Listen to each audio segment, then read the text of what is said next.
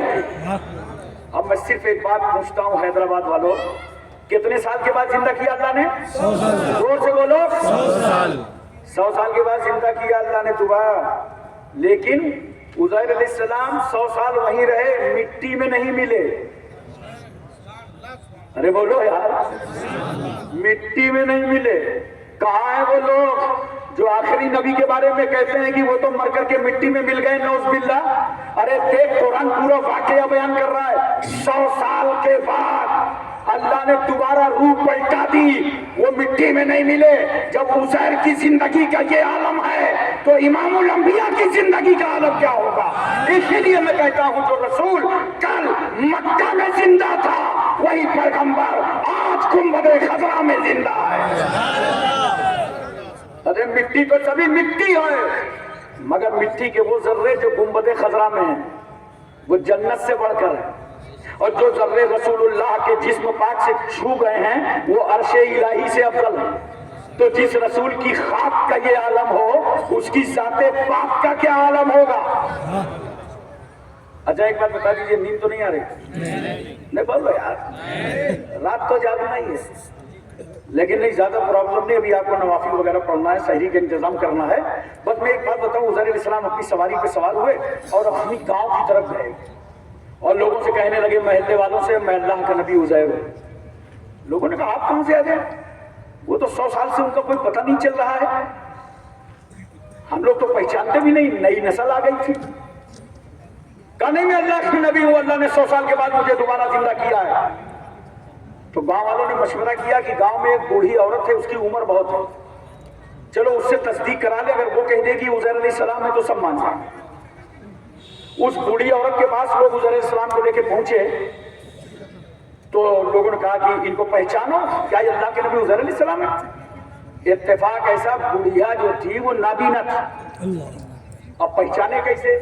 مگر چالان بہت تھی، سوچا پہلی فرصت میں اپنا ہی کام ہو جائے۔ اس نے کہا عزیر علیہ السلام کو پہچاننا تو بہت آسان ہے، وہ اندھوں کو روشنی دیتے تھے۔ اللہ کے نبی نے دعا فرمائی، بوڑھی عورت کی آنکھوں میں نور آ گیا۔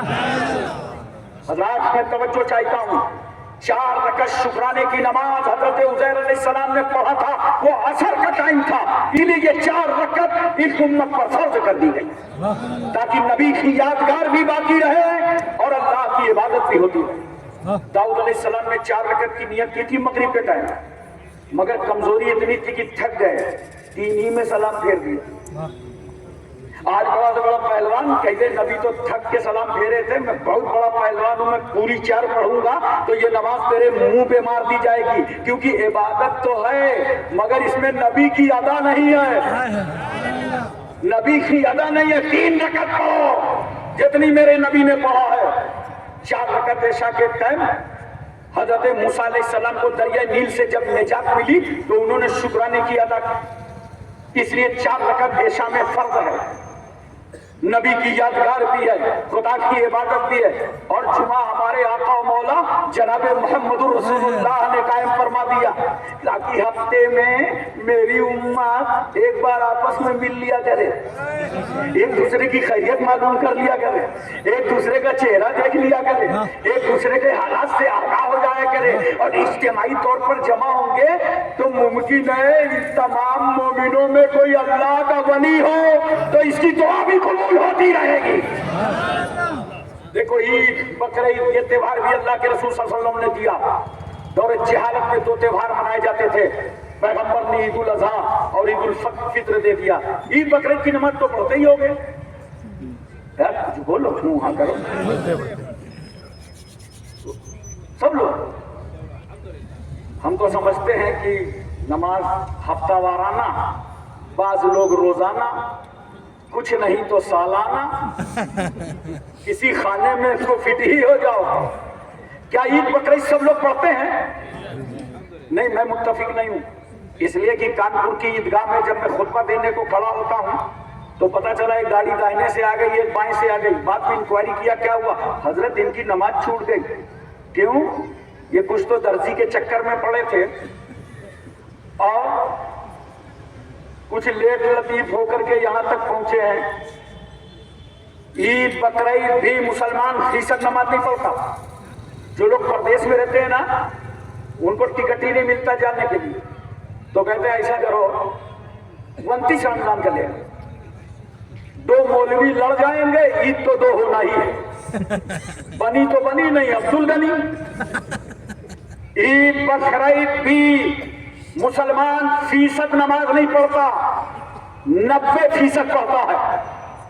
مگر میں نے مانا چلو 90% صحیح, جب تم لباس میں ملبوس ہو کر, عطر میں معطر ہو کر, اب میں شہزادوں کی انگلیاں پکڑ کر کے عیدگاہ کی طرف چلتے ہو تو ایسا محسوس ہوتا ہے جہاں تک تمہاری نظر جا رہی ہے تم نظر آ رہے ہو. اس لیے تو میں کہتا ہوں الگ سے کوئی علاقہ پاک بنانے کی ضرورت نہیں پڑتی. اب یہی پاک کام جب پاک قدموں کو رکھ دے تو پورا ایریا پاک ہو جاتا ہے. عید کے لیے نکلے, چاروں طرف بورڈ لگے ہیں شہروں میں, چلے جاؤ چنئی, مدراس, کلکتہ, ممبئی, کانپور, بنارس, ادے پور, دلی, ہر چوراہے پہ ایک بورڈ لگا, اس راستے سے 4 پہیے کا واہن نہیں گزرے گا, یہاں سے صرف مسلمان جائے گا. ہم نے پوچھا ضلع ادھیکاری سے, مہاراج اتنا مسلمان پہ مہربان کیسے ہو گئے؟ ٹیمپو, ٹریکٹر, ٹرالی, بسیں سب بائی پاس, یہ ہے مسلم پاس. مجیشین نے کہا امام صاحب آپ کو معلوم نہیں آج مسلمان نماز کے لیے نکلا, ہائے ہائے, آج مسلمان نماز کے لیے نکلا ہے, اس لیے ہم نے راستہ بدل دیا ہے. حیدرآباد والوں, جب سال میں تم 2 مرتبہ فیصد نہیں 90% نماز کے لیے نکلتے ہو تو حکومت کو راستہ بدلنا پڑتا ہے. ارے سال میں 2 بار نکلو تو حکومت کو روٹ بدلنا پڑتا ہے.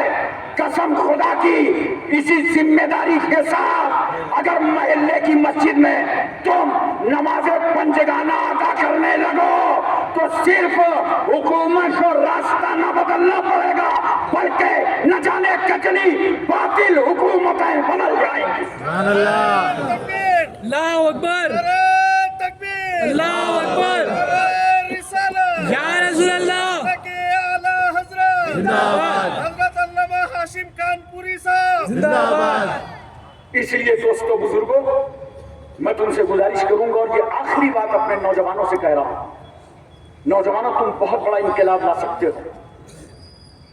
ہمارے ملک کی جتنی سیاسی پارٹیاں ہیں سب یوا پہ نظر رکھتی ہیں, حکومتیں یوا پہ نظر رکھتی ہیں, تو خطیب کی حیثیت سے میری بھی نظر یوا پہ رہتی ہے. نوجوانوں تم بہت بڑا انقلاب لا سکتے ہو. اپنے آپ کو بدلو, اپنے آپ کو تبدیل کرو, صحیح لباس پہنو, صحیح زندگی گزارو. دیکھ رہے ہو پینٹ کیسے نوجوان پہنتا ہے, جنس کتنی ٹائٹ کہ سمجھ میں نہیں آتا کہ اس نے پینٹ کو پہنا ہے کہ پینٹ نے اس کو پہنا ہے. اور کھڑے کھڑے پیشاب کرتا ہے اور کہتا ہے ماڈرن دور ہے. ابھی کھڑے ہو کے پیشاب کرنا ماڈرن ہے تو تم سے بڑا ماڈرن تو کتا ہے, گدھا ہے, وہ روزانہ کھڑے کھڑے سارے کام کر لیتا ہے. جانتے ہو کھڑے ہو کے پیشاب کرے گا, پیشاب کی چھینٹیں آ جائیں گی کپڑے میں. اللہ کے رسول صلی اللہ علیہ وسلم کیا فرماتے ہیں, استنزہوا عن البول فإنه عامة عذاب القبر منه. اے لوگوں بچو پیشاب کی چھینٹوں سے, عام طور سے عذاب قبر اسی سے ہوتا ہے.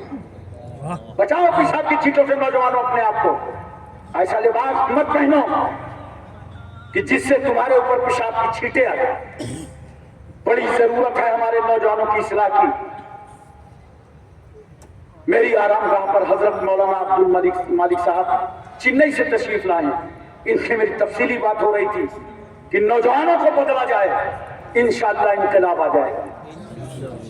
آپ دیکھو ذرا سا, عقل میں پتھر پڑ گیا ہے.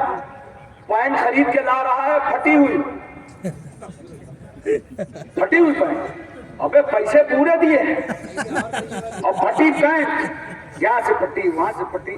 میں نے کہا یہ عقل مند کو ہو کیا گیا, ایک صاحب سے پوچھا, میں نے کہا یہ پھٹی کیوں لا رہا ہے؟ ایک چھوٹا بچہ تھا, بمبئی میں مل گیا مجھے, بھنڈی بازار سے میں کرلا آ رہا تھا, سائڈ میں گاڑی کھڑی تھی, آیا بولا حضرت کرلا جانا. میں نے کہا, بولے میں ساتھ چلوں کیا؟ میں نے کہا بیٹا جگہ ہے, گاڑی میں بیٹھ گیا. تو بچوں سے بات کرنے مجھے بہت اچھا لگتا ہے, بہت خوش ہوتے ہیں. ہمیشہ طے کر لو جس سے بات کیا کرو اسے خوش کیا کرو, اس کی دلجوئی کیا کرو. بچوں کے کپڑے اپڑے دیکھو نا, عید کے تو بہت خوش ہوتے ہیں, بڑی خوشی سے کپڑے دکھاتے ہیں. اسی لیے حضور محبوب الہی نے لکھا ہے کہ بازار میں اس سے قیمتی کوئی سامان نہیں ہے کہ لوگوں کے دلوں کو راحت پہنچاؤ. صوفیاء کرام نے تمہارے ہاتھ میں کینچی نہیں دی ہے کہ کاٹو, سوئی اور دھاگا دیا ہے, کچھ پھٹا ہو تو سی. تو بچنے کے ہاتھ میں کپڑے تھے, میں نے کہا تمہارے کپڑے دیکھے, دیکھا تو پھٹی ہوئی پینٹ پہلے دیکھا دیا. ابے میں نے کہا تو تھک گیا, کیا ہوا حضرت؟ میں نے کہا پینٹ پھٹی ہے. چھوٹا تھا لیکن جانتے یوں کر رہا تھا, مجھے کو بے وقوف سمجھ رہا تھا. وکیل صاحب کہاں گئے؟ شہر نظر ہے, سزا سے بچنے کی سبیل کرتے ہیں, سزا سے بچنے کی سبیل کرتے ہیں. پرانے لوگ ہیں, پرانا وکیل کرتے ہیں. نوجوانوں لباس کیسے پہننا چاہیے؟ ایسا لباس پہنو جس میں طہارت میں بھی آسانی ہو اور عبادت میں بھی آسانی.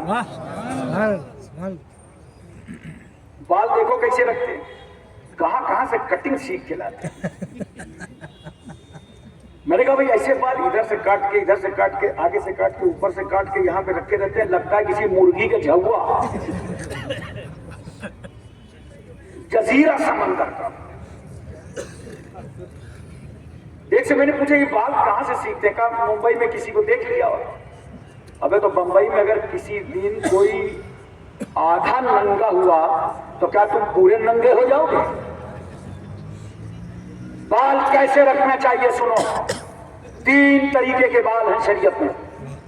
یا تو پورے بال قصر کرا دو, یا تابگوش یا تابدوش, یا تو کان کی لو تک بال رکھو, اور یا تو یہ شانے تک بال رکھو. نوجوانوں سمجھ میں آ رہا ہے؟ اب کل یہ نہ بتانا کہ بڑا مزہ آیا تقریر میں, کہنا 3 سیکھ کر کے آئے. ارے بولو. بس میں تم سے آخری گزارش کرتا ہوں کہ تم اس فیشن میں کیوں اتر رہے مسلمانوں؟ میرے نوجوان بچوں, تم نے ممبئی کے فلمی اسٹار کو اپنا آئیڈیل کیوں بنا دیا؟ یہ فلمی ستاروں کو اپنا آئیڈیل وہ لوگ بنائیں جن کے پاس آئیڈیل نہ ہو. بولو, جن کا کوئی آئیڈیل نہ ہو. ہمارے تمہارے آئیڈیل جناب محمد رسول اللہ ہے. تمہارے آئیڈیل سیدنا صدیق اکبر ہیں, حضرت فاروق اعظم ہیں, عثمان غنی ہیں, مولا علی ہیں, حضرت سعد ہیں, سعید ہیں, طلحہ, زبیر, عمار, عمر, خالد بن ولید, ابو عبیدہ بن جرہ, عبد الرحمن بن عوف, صہیب رومی, سلمان فارسی, بلال حبشی, حضرت انس, ابو ہریرہ, ابو درداء, امیر حمزہ. ہمارے آئیڈیل سیدنا غوث اعظم خواجہ اجمیری, آقا نقشبند, مولا سہروردی. ہمارے تمہارے آئیڈیل قطب الدین بخش پیارے کاکی, محبوب الہی, صابر کلیری, زندہ شاہ مدار, وارث دیوا, مخدوم کے چھوچا, مخدوم جاجو, نذیر الدین چراغ دیوی, شاہ جمال اللہ رامپوری, منور علی شاہ الہ آبادی, شرف الدین یحییٰ منیری, علاء الحق منوی, اخی سراج الدین, مخدوم ماہر, بابا بہاؤدین, بابا تاج الدین, مخدوم امینہ, سید سالار مسعود غازی, سرکار مہرارا. ہمارے آئیڈیل کیسو دراز, بندہ نواز. ہمارے آئیڈیل حضرت یوسف ہے. ہمارے آئیڈیل مجدد الفسانی شیخ احمد سلامتی ہے. ہمارے آئیڈیل مجدد اسلام امام احمد رضا. نعرے تکبیر, نعرے رسالت, یا رسول اللہ, مسلک اعلی حضرت. تقریر سمجھ میں آ گئی؟ ارے الحمدللہ, سب کو سمجھ میں آ گئی؟